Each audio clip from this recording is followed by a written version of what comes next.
What's up? Today I'm going to explain the 5 pillars of fitness success. I truly believe that these 5 pillars are absolutely going to get anybody to their fitness goals. And I want to walk you through each one of these steps to give you an idea of where you might be and where you need to be, or what you need to have to ensure that you're going to be successful.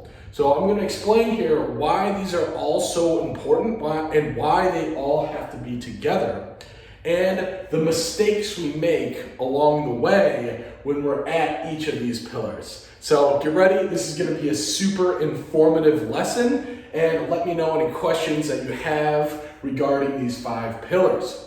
So you probably are starting with a fitness goal, and that goal is important to you. You have a strong reason behind that goal, and now you're ready to go for that goal.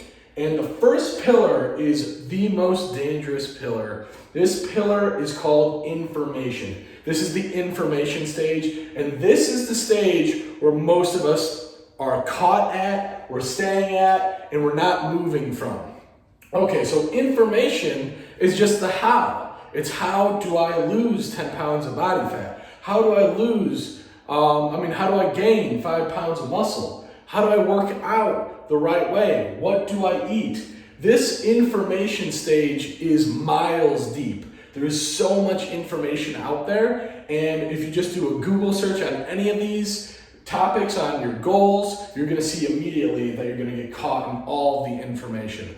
So the big problem with the information stage is really the overwhelm. There's so much conflicting info out there that we get stuck and we can't move on from this point. We keep searching, we keep second guessing. If you feel this way, I know personally, I would switch my workouts every single day. Every time I saw a new workout, I read a new magazine, I would switch my workouts, I'd switch my diet plan. I would always be second guessing, and I'd always be trying to find the perfect information. So this stage is super, super difficult to get through. So there are some suggestions that you can take, especially when you're in this information stage.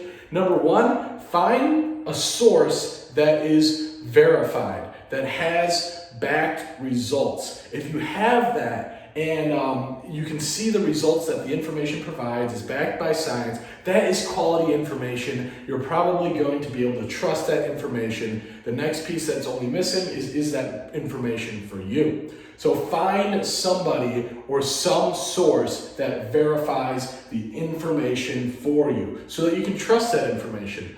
And now when you get past the information stage, when you finally can stop guessing and you're confident you have the right information, you really, really want to cut the learning curve here, because I spent years in that stage. I know people most people are just stuck there in general.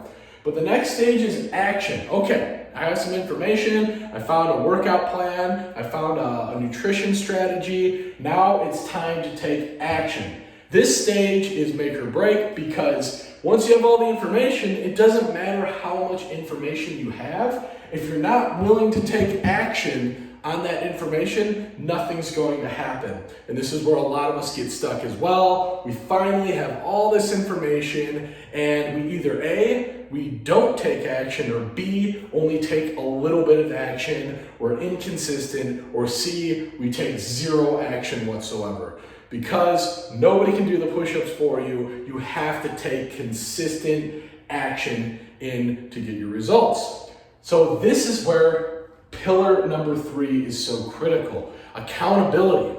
This is how you ensure, or you have things in place that you are taking action. Accountability. So do you have set workout dates to where they're on your schedule, that if you have them set in stone, you've talked to your friends, your family, you let them know that what you're doing is important, that you're going to be at the gym certain days per week? Do you have accountability where at the end of the week, are you measuring your progress? Do you have targets that you're shooting for? Do you have certain strength goals? Do you have certain weight loss goals? Do you have calorie goals? Do you have macro goals? These are all accountability measures. Do you have people that are in this with you? Are you in a group that are supporting each other, that are keeping each other accountable? Or do you have a coach that is specifically reaching out to you and keeping you accountable so that you actually take the actions towards your goals? This is massive. Like I said, sometimes we're stuck at the information section, but then we bridge to the action. And if we don't have the right accountability, our action suffers because we don't have targets and we don't have somebody or some structure keeping us accountable to those actions. So that is pillar number 3, accountability. Now, pillar number 4. Rarely do we make it to pillar number 4, but pillar number 4 could be the most critical pillar. But you have to have the right information, you have to be already taking action, you have to be accountable to your targets. After that, pillar number 4 is modification. So if you've ever been in a plateau, if you've ever been doing everything right and it's just not working anymore, you have to modify. Now this is a sticky subject because most people make the mistake where they modify all the time. They're continually modifying without a reason.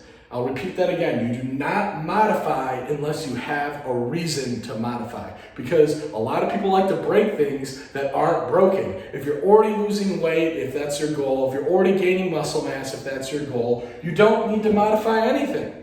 However, when things stop, when you have everything in place, you're taking all the right actions, you're hitting your targets, your diet's on point, your exercise is on point, and nothing's working, you have to modify.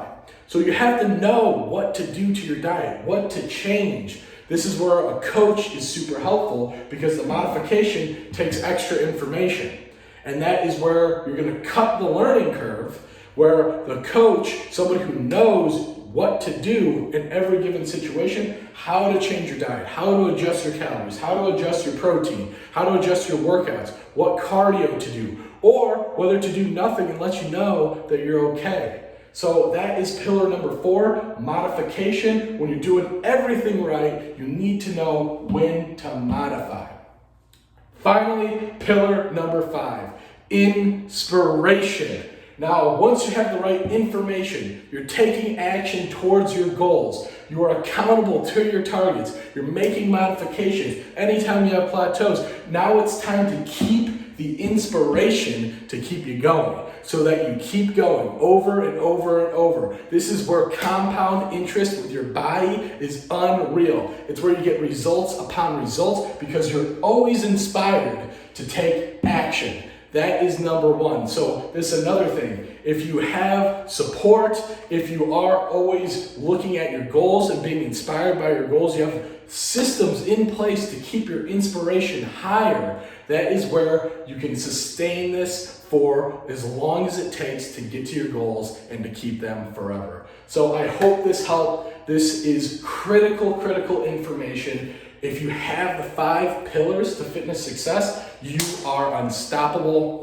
And I absolutely provide all these pillars in my coaching. If you do not want to have to get all the information to know what actions to take, if you want the accountability in for you to know exactly what your targets are, exactly what to do every single day, when to check in, when to evaluate your progress, when to modify the plan when you're not making progress anymore to keep you going, and to stay inspired to continually crush your targets and crush your goals. The Noah Fitness Academy does exactly that. Go ahead and comment or DM me for info. See you guys. I hope this helped.